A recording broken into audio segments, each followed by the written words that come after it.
12ஆம் வகுப்பு படிக்கும் மாணவ மாணவிகளுக்கு என் முதற்கண் வணக்கத்தை தெரிவித்துக் கொள்கிறேன். தற்பொழுது கணித தேர்வு நடைபெற்று முடிந்துள்ளது. அதில் கேட்கப்பட்ட கேள்விகள் எந்தெந்த சாப்டரில் உள்ளது என்பதை நாம் விரிவாக இப்போது பார்க்கலாம். ஃபர்ஸ்ட் ஒரு மதிப்பெண் வினாக்கள், அது பாத்தீங்கன்னா பார்ட் ஏ அப்படின்னு நம்ம சொல்வோம்.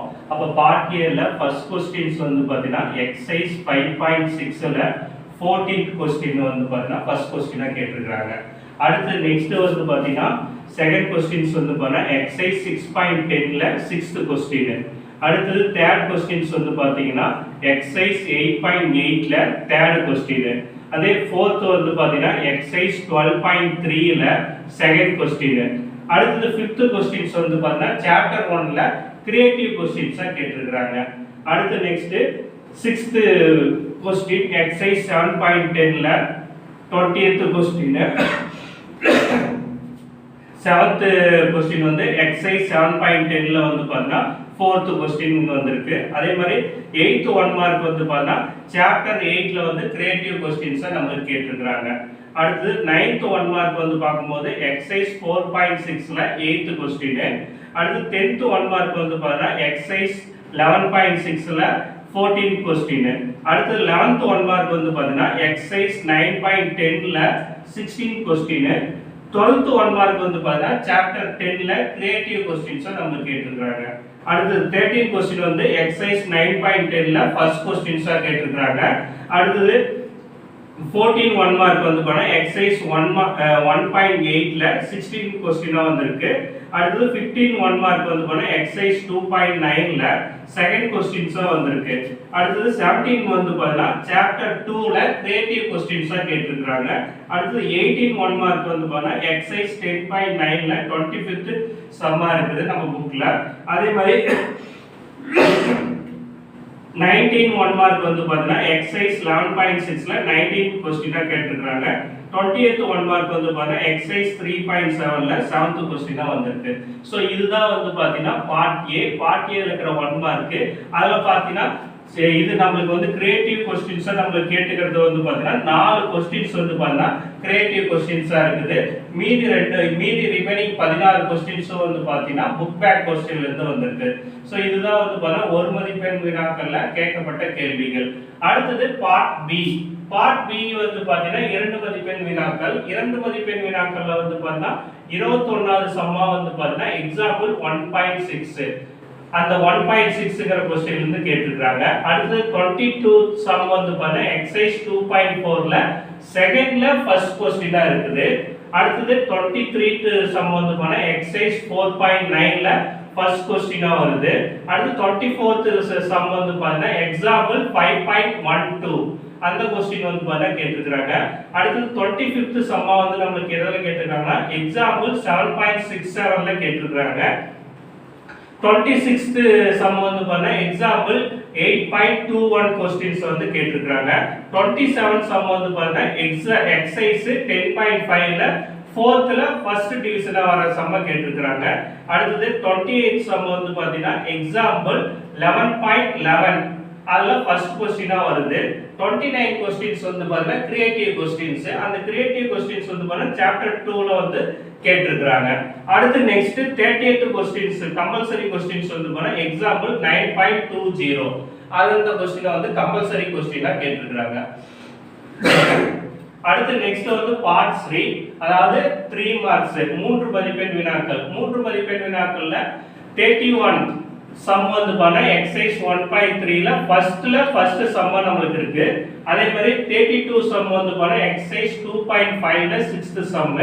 33 பாத்தீங்கன்னா எக்ஸாம்பிள் 7.27. 34th சம் பாத்தீங்கன்னா எக்சர்சைஸ் 4.4ல 4thல ஃபர்ஸ்ட் சம்மா இருக்கு. 35 சம் பாத்தீங்கன்னா எக்ஸாம்பிள் 6.18 நமக்கு கிடைக்குதுங்க. அடுத்து நெக்ஸ்ட் 36th சம் பாத்தீங்கன்னா எக்சர்சைஸ் 8.6ல ஃபர்ஸ்ட் சம்மா இருக்குது. 37 பாத்தீங்கன்னா எக்சர்சைஸ் 9.5ல ஃபர்ஸ்ட் ரோமன் நமக்கு வருது.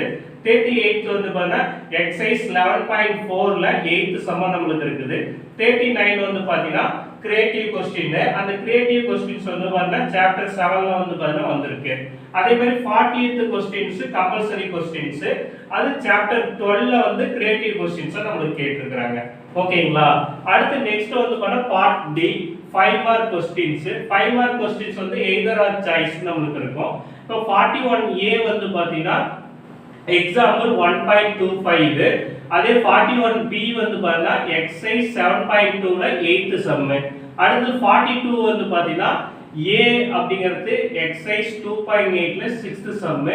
B 42B சம் வந்து பாத்தீங்கன்னா எக்ஸர்சைஸ் 9.8ல 7th சம். அடுத்து 43A வந்து பாத்தீங்கன்னா எக்ஸர்சைஸ் 3.5ல 7th சம். அதே 43B வந்து பாத்தீங்கன்னா எக்ஸாம்பிள் 10.17. அடுத்து 44A வந்து பாத்தீங்கன்னா எக்ஸர்சைஸ் 5.5ல ஃபர்ஸ்ட் சம். அதே 44B வந்து பாத்தீங்கன்னா எக்ஸர்சைஸ் 6.1ல 9th சம். அதே 45 இந்த 45 தான் வந்து பாத்தீங்கன்னா நமக்கு ஒரு ட்விஸ்டடா கொடுத்திருக்காங்க. அந்த 45 வந்து என்ன ட்விஸ்டட்னா ரெண்டுமே கிரியேட்டிவ் क्वेश्चंस நாம நினைச்சிட்டு இருக்கோம். அந்த ரெண்டு கிரியேட்டிவ்ஸ்ல வந்து பாத்தீங்கன்னா சாப்டர் 11ல வந்து பாத்தீங்கன்னா கிரியேட்டிவ் क्वेश्चंस நமக்கு ஒன்னு கேட்டிருக்காங்க. அதே B வந்து கிரியேட்டிவ் क्वेश्चंस கிடையாது. அது வந்து பாத்தீங்கன்னா ஓல்ட் புக்ல எக்ஸாம்பிள் 4.24ல வர சம். அது வந்து பாத்தீங்கன்னா நமக்கு வந்து பாத்தீங்கன்னா 45ல கேட்டிருக்காங்க. சோ இந்த क्वेश्चंस தான் நமக்கு வந்து பாத்தீங்கன்னா கொஞ்சம் ட்விஸ்டடான क्वेश्चंस நமக்கு அமைஞ்சிருக்கு. அடுத்து 46ல வந்து பாக்கும்போது நமக்கு எக்ஸாம்பிள் 46ல A ல வந்து பாத்தீங்கன்னா எக்ஸாம்பிள் 6.43, அதே 46B வந்து பாத்தீங்கன்னா எக்ஸாம்பிள் 10.27. அடுத்து 47ல A வந்து பாத்தீங்கன்னா எக்ஸர்சைஸ் 7.8ல 12th சம். அதே 47B வந்து பாத்தீங்கன்னா சாப்டர் 12ல டிஸ்ட்ரிபியூட்டிவ் ப்ராப்பர்ட்டின்னு இருக்கும். அதுல செகண்ட் சம்மா வரத வந்து பாத்தீங்கன்னா நமக்கு क्वेश्चनா கேட்டிருக்காங்க. ஓகேங்களா? இப்போ நமக்கு வந்து பாத்தீங்கன்னா இந்த நடந்து முடிந்த பப்ளிக் எக்ஸாம்ஸ்ல வந்து பாத்தீங்கன்னா புக் பேக்ல இருக்கிற 1 மார்க் வந்து பாத்தீங்கன்னா 16 1 மார்க் வந்து பாத்தீங்கன்னா புக் பேக் 1 மார்க்கா நமக்கு கொடுத்திருக்காங்க. கம்புக்ல இருந்து ரெண்டு புக் இது ரெண்டு 2 மார்க் ரெண்டு 1 மார்க் கொடுத்திருக்காங்க. அடுத்து கிரியேட்டிவ் क्वेश्चंस வந்து பாத்தீங்கன்னா ஒரு 2 क्वेश्चंस கொடுத்திருக்காங்க. மொத்தமா 21 மார்க்ல வந்து பாத்தீங்கன்னா புக் பேக்ல இருந்து நம்ம பார்த்தோமா நமக்கு வந்து பாத்தீங்கன்னா 16 1 மார்க் நமக்கு கவர் ஆகுது. ரிமைனிங் 4 வந்து பாத்தீங்கன்னா கிரியேட்டிவ் क्वेश्चंस நமக்கு அமைஞ்சிருக்குது. ஓகேங்களா? அடுத்து நெக்ஸ்ட் 2 மார்க் நாம எடுத்துக்கிட்டோமா எக்ஸாம்பிள்ஸ் எத்தனை கேட்டிருக்காங்கன்னா 5 எக்ஸாம்பிள்ஸ் நமக்கு வந்து பாத்தீங்கன்னா கேட்டிருக்காங்க. அதே எக்ஸர்சைஸ்ல இருந்து 3 எக்ஸர்சைஸ் சம்ஸ் நமக்கு கேட்டிருக்காங்க. அதே கிரியேட்டிவ் क्वेश्चंस நமக்கு பாத்தீங்கன்னா 2 क्वेश्चंस நமக்கு கேட்டிருக்காங்க. சோ இது வந்து 2 மார்க். அதே 3 மார்க் நாம எடுத்துக்கிட்டோமா எக்ஸாம்பிள்ஸ் வந்து பாத்தீங்கன்னா 2 எக்ஸாம்பிள்ஸ் நமக்கு கொடுத்திருக்காங்க. அதே எக்ஸர்சைஸ் வந்து பாத்தீங்கன்னா 6 எக்ஸர்சைஸ் நமக்கு வந்து பாத்தீங்கன்னா கேட்டிருக்காங்க. அடுத்து நெக்ஸ்ட் கிரியேட்டிவ் क्वेश्चंस வந்து பாத்தீங்கன்னா நமக்கு வந்து 2 क्वेश्चंस நமக்கு கேட்டிருக்காங்க. ஓகேங்களா? அடுத்து நெக்ஸ்ட் வந்து பாத்தீங்கன்னா நம்மளோட டேம் வந்து பாத்தீங்கன்னா 5 மார்க். 5 மார்க் வந்து எக்ஸாம்பிள்ஸ் வந்து பாத்தீங்கன்னா 4 எக்ஸாம்பிள் சம்ஸ் நமக்கு கேட்டிருக்காங்க. எக்ஸர்சைஸ்ல வந்து 7 எக்ஸர்சைஸ் சம்ஸ் நமக்கு கேட்டிருக்காங்க. அடுத்து 3 கிரியேட்டிவ் क्वेश्चंस வந்து பாத்தீங்கன்னா நமக்கு கேட்டிருக்காங்க. சோ இந்த நம்மளோட நடந்து முடிந்த பப்ளிக் எக்ஸாம்ஸ்ல நமக்கு மோஸ்ட் ஆஃப் நமக்கு இந்த 45ங்கற சம்ஸ் மட்டும் தான் நிறைய ஸ்டூடண்ட்ஸ்க்கு வந்து லாக்ல இருக்கும். ஏனா அதுதான் வந்து பாத்தீங்கன்னா அது A क्वेश्चंस வந்து பாத்தீங்கன்னா கிரியேட்டிவ் क्वेश्चंस. அது வந்து பாத்தீங்கன்னா நமக்கு பைனாமியல் தியரம் யூஸ் பண்ணி போடுவோம். அதே B வந்து பாத்தீங்கன்னா நம்மளோட டேப்ஸ் எலிப்ஸ் சம்ஸ் யூஸ் பண்ணி நம்ம போறது. இந்த 2 क्वेश्चंस மட்டும் தான் நமக்கு ட்விஸ்டடா இருக்கும். அதே மாதிரி வந்து பாத்தீங்கன்னா இந்த क्वेश्चனை பொறுத்த வரைக்கும் ஒரு மாடரேட்டான क्वेश्चंस சொல்லலாம். ஈஸின்னு சொல்ல முடியாது, கஷ்டம்னு சொல்ல முடியாது. எல்லாத்துக்குமே வந்து பாத்தீங்கன்னா ஒரு நிரந்தரமான ஒரு தரமான கேள்வித்தாள் என்று இதை சொல்லலாம். நன்றி.